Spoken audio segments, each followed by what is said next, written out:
إن الحمد لله نحمده ونستعينه ونستغفره ونعوذ بالله من شرور أنفسنا ومن سيئات أعمالنا من يهده الله فلا مضل له ومن يضلل فلا هادي له أشهد أن لا إله إلا الله وحده لا شريك له وأشهد أن محمدا عبده ورسوله اللهم صل وسلم وبارك على نبينا محمد وعلى آله وصحبه أجمعين. Ayolah ikhwah azakumullah, dan kepada kaum muslimin yang mudah-mudahan dirahmati oleh Allah Ta'ala. Alhamdulillah, kita bersyukur kepada Allah Subhanahu Wa Ta'ala atas segala nikmat yang Allah karuniakan kepada kita. Ikhwan fiddin azakumullah, pada hari ini kita akan membahas sebab-sebab berkurangnya iman. Kalau orang sudah berbuat dosa, berkurang iman. Dan dosa itu ada yang besar, ada yang kecil. Jadi ada kabair dan shaghair. Allah berfirman dalam surah An-Nisa di ayat 31, "In tajtanibu kabaira ma tunhauna anhu nukaffir ankum sayyi'atikum wa nudkhilkum mudkhalan karima." Jika kalian menjauhkan dosa-dosa yang besar yang dilarang kepada kalian, kami akan hapuskan dari kalian kesalahan-kesalahan dan kami akan masukkan kalian ke tempat yang mulia, yaitu surga. An-Nisa ayat 31. Kemudian dalam surah An-Najm ayat 32, "Alladzina yajtanibuna kaba'iral itsmi wal fahisha illa lamam." Itu orang-orang yang menjauhkan dosa-dosa besar dan juga dosa yang lainnya, wal fawahish, dan dosa yang keji kecuali al-lamam, kecuali dosa kecil. Maka yang menghapuskan dari amal-amal itu dosa-dosa kecil, seperti orang berpuasa, seperti kemarin puasa Asyura tanggal 10 Muharram, akan menghapuskan dosa setahun yang lalu. Yukaffiru sanatal madiyah, dosa kecil. Adapun dosa besar dia wajib bertaubat kepada Allah Subhanahu wa taala. Dan pengampunan dosa-dosa kecil itu banyak amal-amal yang bisa menghapuskannya dosa kecil. Di dalam hadis yang sahih yang diriwayatkan oleh Imam Muslim dari sahabat Abu Hurairah radhiyallahu an, ia berkata, telah bersabda Rasulullah sallallahu alaihi wasallam, "As-salawatul khamsu wal jumu'atu ila jumu'ati wa ramadan ila ramadan mukaffiratun lima bainahunna idza ijtunibatil kaba'ir."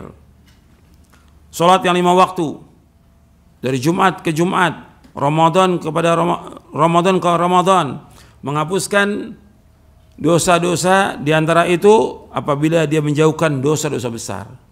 Jadi dihapuskan dari sholat dari subuh sampai zuhur, zuhur sampai asar, menghapuskan dosa di antara itu, dosa kecil. Antara Jumat sampai Jumat berikutnya menghapuskan dosa kecil. Antara Ramadan sampai Ramadan berikutnya menghapuskan dosa kecil. Jadi syaratnya di sini apabila dia menjauhkan dosa-dosa besar. Hadis sahih riwayat Muslim. Nabi juga menyebutkan sallallahu alaihi wasallam tentang dosa-dosa besar. Dari hadis Abu Bakrah radhiyallahu an, Nabi bersabda SAW, kata Rasulullah SAW, "Ala unabbiukum bi akbaril kaba'ir, ala unabbiukum bi akbaril kaba'ir, ala unabbiukum bi akbaril kaba'ir." Qulna bala ya Rasulullah. Qala al-isyraku billah wa 'uququl walidain wa qaulaz zur wa syahadatuz zur.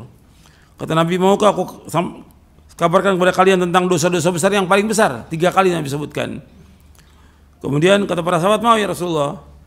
Yaitu yang pertama, dosa besar yang paling besar syirik, menyekutukan Allah, ini yang paling besar. Yang kedua, durhaka kepada orang tua.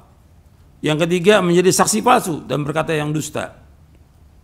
Ini hadis sahih Bukhari dan Muslim. Dan perhatikan, dosa yang paling besar syirik, dia harus dijauhkan. Maka dakwah kita menjelaskan kepada umat ini tentang tauhid dan melarang umat dari berbuat syirik. Karena syirik ini merupakan dosa besar yang paling besar dan kezaliman yang paling zalim, kemungkaran yang paling mungkar dan maksiat yang paling maksiat adalah syirik. Maka harus terus dakwah ini agar berkurang kesyirikan ini. Di Indonesia ini paling banyak orang berbuat kesyirikan. Di negara lain juga ada, tapi Indonesia paling banyak ini orang berbuat kesyirikan. Maka harus terus kita ingatkan. Sebab yang membuat iman ini tambah turun karena dosa yang paling besar syirik. Dan juga datangnya azab, sebabnya datangnya azab ya karena dosa besar yang dilakukan oleh manusia. Jadi kita berlindung pada Allah dalam demikian. Kemudian uququl walidain, durhaka kepada orang tua. Ini perhatikan antum. Antum masih punya orang tua, berbuat baik kepada orang tua. itu jalan antum menuju sorga. Berbuat baik pada orang tua. Bahwa ini dosa besar yang paling besar.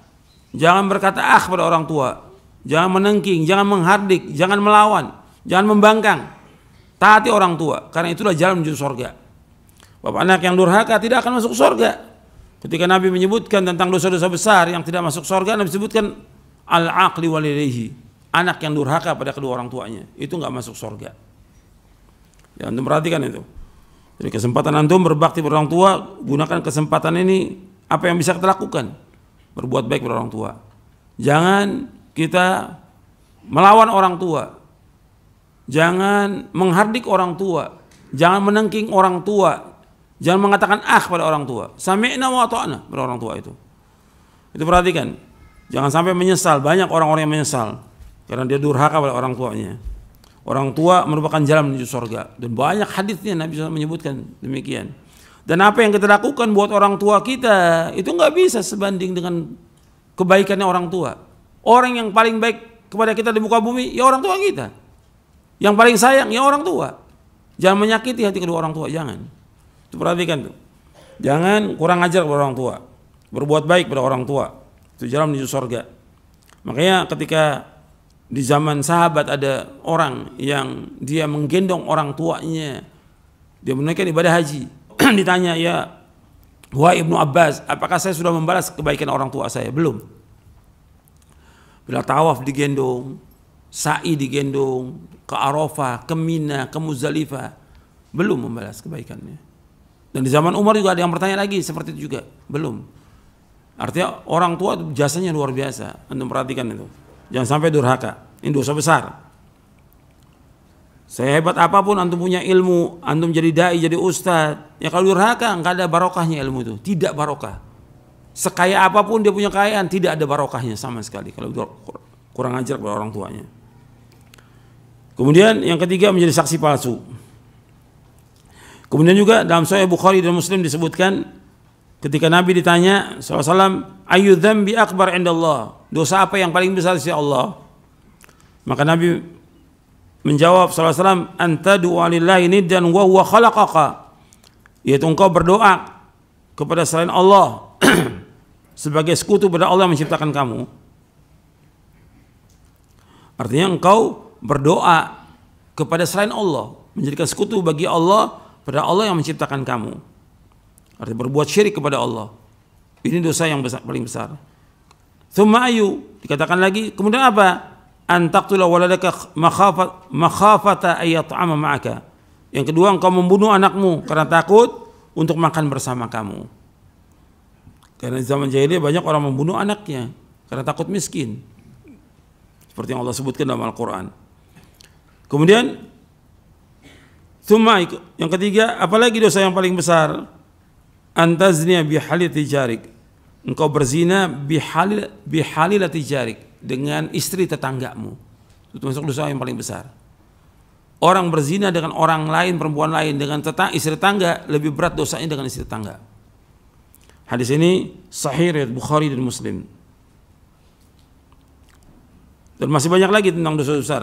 Kalau antum mau baca tentang dosa besar dan pengaruhnya, sebab dosa besar itu punya pengaruh kepada hati kita, kepada akal kita, kepada penglihatan, pendengaran, tubuh, pengaruh kepada keluarga, kepada istri, anak, kepada masyarakat, itu punya pengaruh. Antum baca kitab Ad-Da' wa Dawa. Ad-Da' wa Dawa. Dan sudah ada terjemahannya dalam bahasa Indonesia yang ditulis oleh Al-Imam Ibnu Qayyim Al-Jauziyah. Pengaruh luar biasa. Dan banyak orang-orang yang tidak berkah umurnya, tidak berkah hartanya, ya karena dosa. Banyak, puluhan akibat perbuatan dosa dan maksiat ini punya pengaruh dalam kehidupan manusia luar biasa. Bahkan kadang-kadang nggak berpikir yang waras. Makanya kalau antum lihat kondisi yang ada karena banyaknya dosa. Kan antum bisa lihat tuh banyak pejabat-pejabat yang kalau menurut akal yang waras, nggak waras dia dalam berbuatnya. Tapi itulah dosa yang dilakukan sehingga membuat perbuatan-perbuatan yang nggak masuk akal. Dan banyak yang seperti itu. Nggak sesuai udah. Karena apa? Dosa itu merusak akal dia. Dosa merusak hati dia. Dosa merusak tubuh dia. Dosa merusak keluarganya. Dan yang lainnya. Kalau kita lihat juga banyaknya cobaan atau banyaknya petaka, banyaknya musibah, bencana ya karena dosa. Itu mesti orang berpikir yang waras dan juga berpikir dengan bimbingan wahyu bahwa sebab yang ada ini karena dosa.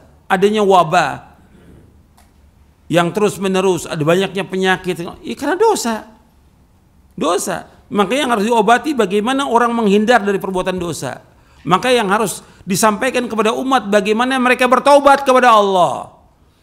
Yang jelaskan kepada umat bagaimana mereka pergi ke masjid untuk sholat berjamaah di masjid. Diingat kepada umat bagaimana mereka meninggalkan perbuatan dosa maksiat dari syirik, riba dan yang lainnya. Itu diingatkan. Bukan ditakut-takuti manusia ini, bukan.